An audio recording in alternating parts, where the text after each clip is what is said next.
The moon hung like a sickle in the ink-black sky, casting eerie shadows that danced along the deserted road. My hands clenched the steering wheel, knuckles white with tension, as I navigated through the labyrinth of trees that seemed to reach out with skeletal fingers. My heart raced in time with the uneven hum of the engine, and I tried to ignore the growing sense of unease that had taken root within me. It was a shortcut, they had said. A quicker route to get back home, they had promised. But as the minutes ticked by and the road stretched endlessly before me, doubt gnawed at the edges of my mind. The GPS had lost signal miles ago, leaving me alone with my doubts and the ever-encroaching darkness. The air grew thick and oppressive, as if the very atmosphere was trying to smother me. I glanced at the rearview mirror, half expecting to see something sinister lurking in the back seat. My breath caught as my eyes met an empty reflection, but the sense of being watched refused to leave me. Up ahead, the road twisted and turned like a serpent, disappearing into the depths of a dense forest. I hesitated, my foot hovering above the brake pedal, but something compelled me to keep going. It was as if an invisible hand was guiding me, pushing me deeper into the heart of the unknown. The trees seemed to close in around me, their branches forming a macabre archway over the road. Each gnarled trunk appeared to leer at me, and I shivered despite the heater blasting hot air into the car. My phone buzzed, startling me. A text message from an unknown number. "Turn back now. It's not too late." My heart pounded in my chest, and I swiped the phone off the seat, my fingers trembling. Who could have sent that? Was someone playing a sick joke on me? My thoughts raced, and I glanced at the road ahead. The path was narrowing, the overhanging branches scraping against the roof of my car like bony fingers. I knew I should turn around. I knew I should heed the warning and get out of this forsaken place. But an inexplicable force seemed to hold me in its grip, pulling me forward with a relentless determination. Every rational thought was drowned out by the rhythmic beat of my racing heart. As the forest grew thicker, an unsettling fog slithered across the ground, curling around the trees like a malevolent spirit. My visibility diminished to almost nothing, and I was forced to slow down to a crawl. Shapes moved at the edge of my vision, vague and elusive, disappearing whenever I tried to focus on them. My headlights illuminated a figure standing in the middle of the road, a silhouette swathed in mist. I slammed on the brakes, heart in my throat, as the figure slowly turned to face me. A woman, her eyes hollow and dark, her expression a mask of sorrow. I watched in horrified fascination as she raised a hand, beckoning me towards her. A scream caught in my throat as my foot pressed down on the gas pedal, propelling me forward. I veered to the side, narrowly avoiding the ghostly woman, and sped away from her, my pulse thundering in my ears. The road twisted and turned, the forest becoming a nightmarish maze that seemed to have no escape. Minutes turned to hours as I drove on, trapped in a never-ending loop of darkness and despair.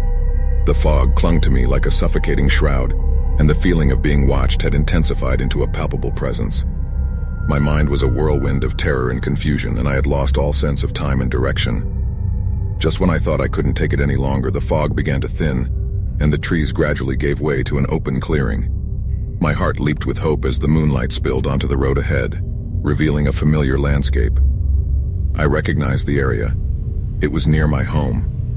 Relief flooded through me as I sped toward the safety of civilization. But as the glow of streetlights came into view, a bone-chilling realization struck me like a lightning bolt. I had been driving in circles, the same landmarks, the same turns.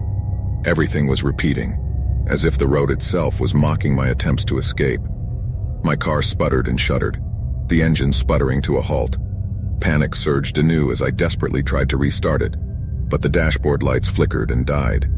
I was stranded, alone and defenseless in the heart of this nightmarish wilderness. A soft whisper brushed against my ear, sending a shiver down my spine. "You should have turned back," the voice murmured, its tone a haunting mixture of sorrow and malevolence. I turned to see the ghostly woman from before, her hollow eyes inches from mine. Tears welled in my eyes as I realized the truth. I was never meant to leave this place. The forest had claimed me, ensnared me in its web of darkness and despair. The woman's lips curled into a sinister smile as she reached out, her cold fingers brushing against my cheek, and then everything went black.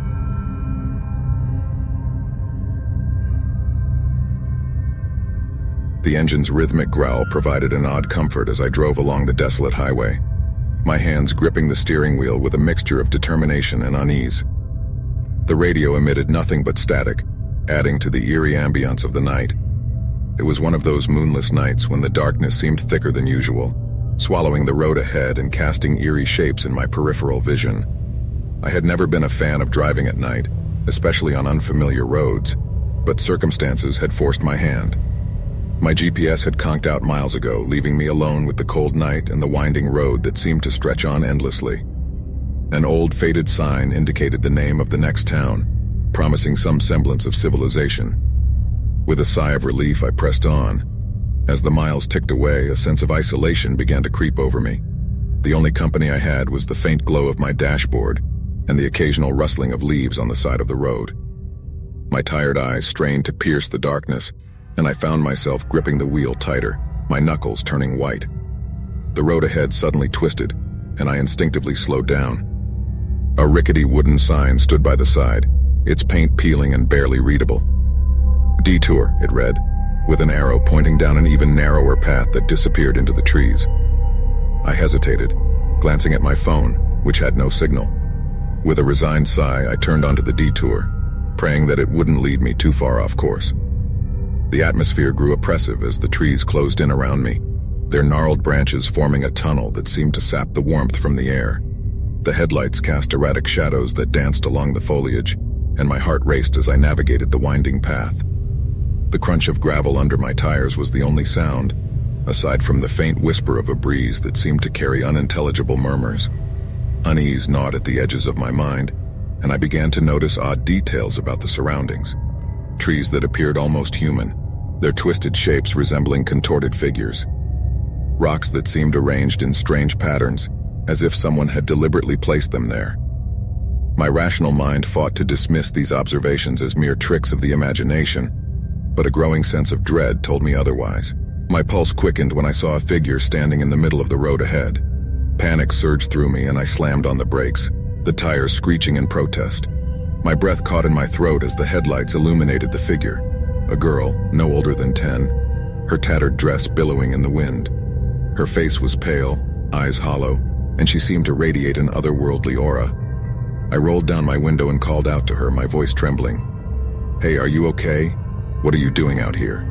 She stared at me with an empty gaze, her lips parting as if she were about to speak. But then her form flickered like a dying light bulb, and she vanished into thin air. A chill ran down my spine, and I rubbed my eyes, wondering if exhaustion was playing tricks on me. I cautiously continued, my foot hovering over the gas pedal, ready to accelerate at the slightest hint of danger. The path grew narrower, and the trees seemed to close in, forming a canopy that obscured the sky. The air grew colder, and I could see my breath misting in front of me. Up ahead, a dim light flickered in the distance, like a beacon in the darkness. Relief flooded through me as I realized it was a small cabin nestled among the trees. Perhaps I could find help there, a phone, a warm place to wait out the night. I pulled up to the cabin and stepped out of the car, my footsteps crunching on the gravel. The door creaked open as I pushed it, revealing a dimly lit interior. The air was thick with the scent of mildew and decay, and I hesitated on the threshold. A flickering candle cast dancing shadows along the walls, and I could make out a worn table, a few chairs, and what appeared to be a bed covered with a tattered quilt. A shiver ran down my spine as I heard a soft whimper from the corner of the room. My gaze snapped to the source of the sound, and I froze. There, huddled in the shadows, was the same girl I had seen on the road. The same hollow eyes, the same tattered dress. "Are you lost?" I asked, my voice barely above a whisper. She raised her head, her lips trembling as if she were struggling to form words. "Help. Me." Before I could react, a sudden gust of wind extinguished the candle, plunging the cabin into darkness. My heart raced as I fumbled for my phone, using its feeble glow to guide me toward the door.